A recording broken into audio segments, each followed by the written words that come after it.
বিয়ে করেছো নাকি? ইচ্ছে নেই। এখনো কি আমাকে মিস করো? মিস করলেও তোমার জীবনের সাথে আর জড়াতে চাই না। ভুলটা কি আমার ছিল? না, আমার ছিল। স্কুল জীবনে 4 বছর আগের কথা কি তোমার মনে পড়ে? দিনের বেলা মনে না পড়লেও রাতের বেলা ঘুমানোর সময় প্রায় মনে পড়ে। এখন ভাই তোর সাথে একটা কথা আছে, বলতো। কি আর বলবি, তুই রাজকে ভালোবাসিস এটাই তো বলবি। এই তোকে এসব কে বললো? শোনো বান্ধবী, আমাকে কচি খোকা পাইবো না। ছোট্টবেলা খাইছি সুজি, একটু হলেও বুঝি। তুমি যে ক্লাস শেষে রাজের জন্য দাঁড়িয়ে থাকো আর ক্লাসের মধ্যে রাজের দিকে আর চোখে তাকাও, এগুলো কিন্তু সবাই জানে, বুঝছো? কচি খোকা সাইজ না। সবাই খেয়াল করলে লাভ কি? রাজ তো আর খেয়াল করে না। খেয়াল করে না ব্যাপারটা কিন্তু তেমন না। ও তোকে শুধু বন্ধুই ভাবে, এর আর কিছু বেশি ভাবে না। তুমি আমার কি মনে হয় জানিস? রাজ আমাকে মনে মনে ভালোবাসে।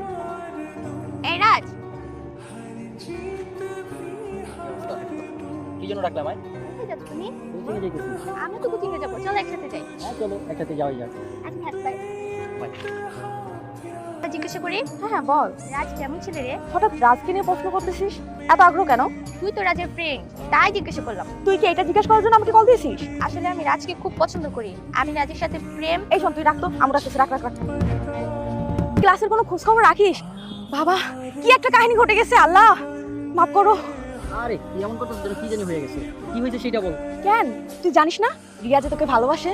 আর এটা তো ক্লাসে সবাই জানে, কিন্তু এটা যদি স্যারের কানে চলে যায়, বুঝতেছিস ব্যাপারটা কই যাবে? তোরা তো স্কুলেই থাকতে পারবি না। তুই না ছোট একটা বিষয় নিয়ে বেশি বাড়াবাড়ি করতেছো। ক্লাসে একটা ঘটনা ঘটছে, এটা ক্লাসে থাকবে, এটা সাড়ে কান পর্যন্ত যাবে কেন? কথা তো ভাইসা ভাইসা কানে যায়। শোন, দেওয়ালেরও কান আছে, মাথায় রাখিস। হ্যাঁ, রিয়া যে আমাকে মনে মনে পছন্দ করে এটা আমি বুঝি, কিন্তু আমি এখন প্রেম টেমে জড়াতে যাচ্ছি না, কারণ আমরা এখন স্টুডেন্ট। আর তানিয়া, তুমি এবার নিয়ে বেশি বাড়াবাড়ি করো না। আমি বুঝলাম না তোরা আমার কথার কোনো গুরুত্বই দিচ্ছিস না কেন? ও আচ্ছা, তোদের স্কুলে পড়ি না দেখে না? আচ্ছা, স্কুলে একসাথে না পড়লে কি হয়েছে? আমরা তো একই কোচিং এ পড়ি, তাই না?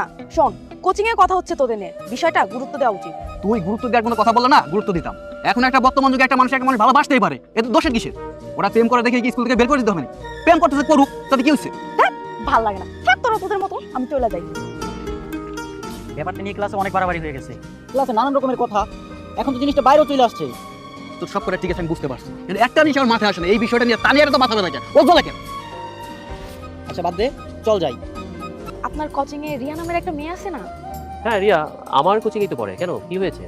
স্যার, আসলে ওনার স্বভাব চরিত্র ভালো না। কি রিয়ার স্বভাব চরিত্র ভালো না? না না, রিয়া তো খুব ভালো ফ্যামিলির মেয়ে, ওর সম্পর্কে যতটুকু জানি বাজে কোনো রেকর্ড তো ওর সম্পর্কে নেই। না না স্যার, আপনি তো কিছু জানেন না, আপনি কিভাবে জানবেন? আপনি তো শিক্ষক, কিন্তু আমি তোর বান্ধবী। স্যার, ও যে এই পর্যন্ত কয়টা ছেলের জীবন নষ্ট করছে আপনি তো জানেন না। এই পর্যন্ত একে একে 6টা ছেলের জীবন নষ্ট করছে শুধু প্রেমের নাটক করে। এখন আবার কি শুরু করছে জানেন স্যার? ওই যে রাজ নামের একটা ছেলে আছে না, ও তো পড়ালেখা অনেক ভালো, ওই ছেলের পিছনে আবার লাগছে।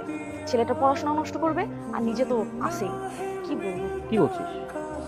আমি তো রিয়া মেয়েটাকে খুব ভালোই জানতাম, কিন্তু আমার মনে হচ্ছে আমাদের ব্যাপারটা একটু বেশি বাড়াবাড়ি হয়ে যাচ্ছে। আমার সাথে দেখা করে একটা বাড়াবাড়ি। না না, আমি ওভাবে বলতে চাচ্ছি না। বাড়াবাড়ি বলতে বুঝাচ্ছি আমাদের সম্পর্কটা নিয়ে ক্লাসে অনেকজনই অনেক কথা বলতেছে, এমনকি কোচিংও আমাদেরকে নিয়ে নানান কথা হচ্ছে। আর আমি যদি বলি যেটা সবাই ভাবছে সেটাই ঠিক। তাদের ভাবনা হয়তো ঠিক, কিন্তু সময়টা এখন ভুল। আমি একটা পারফেক্ট সময়ের অপেক্ষায় আছি। ভালোবাসা যে কোনো সময় হয় না, এটার জন্য একটা উপযুক্ত সময় লাগে।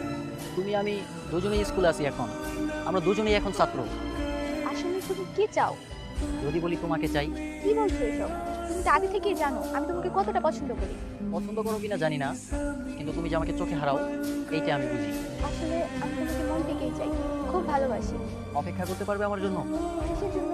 একটা উপযুক্ত সময়ের জন্য। যার জন্য স্কুল জীবনের এতটা বছর পার করেছি, তার জন্য না হয় আর কিছুটা সময় পার করব। একটা উপযুক্ত সময়ের জন্য আমি অপেক্ষা করতে পারবো। তাহলে আজকের পর থেকে আমাদের সম্পর্কটা বন্ধুত্বেই সীমাবদ্ধ থাক। আর ভালোবাসা সেটা নয় একটা উপযুক্ত সময়ের অপেক্ষায় থাকলাম। আমি আসি, তাহলে তুমি থাকো।